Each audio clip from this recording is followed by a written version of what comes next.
major part of the economy in the northeast of England, both in terms of job creation and, of course, our export prowess.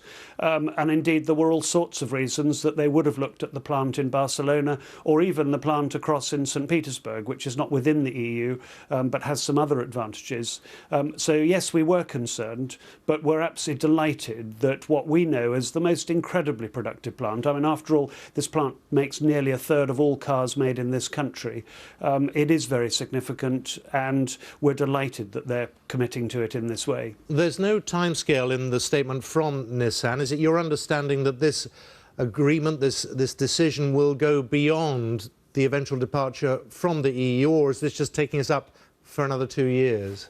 Oh, I think this will go way beyond. These models will be in production here for a long time to come. And of course, they've got the other models like the Infiniti in production, and the Leaf, of course, the very, very innovative electric car. All of this shows a huge amount of commitment to the plant here in the northeast of England. Talking about the knock-on and the psychological impact on other businesses, how big a deal will that be if other businesses are thinking, well, if it's good enough for Nissan?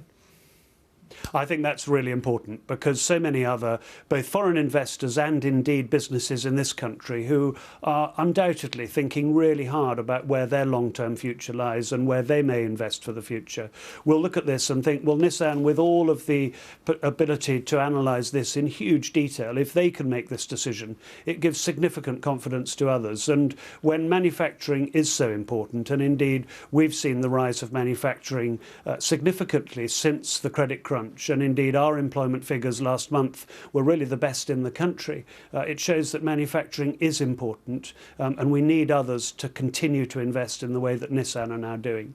James Rambotham from the North East England's Chamber of Commerce, thank you very much. Thank you. Well, we're going to stay with matters economic. We'll talk a little bit more about the GDP figures in particular. Let's discuss those and what they tell us about the economy with Simon French, Chief Economist at Panmure Gordon. He also previously worked at the Cabinet Office, in fact, interestingly, during the coalition government. But good to see you, Simon. I mean, it's being heralded, of course, a lot of positive noises coming out of the government about it. What's your take on today's GDP figures?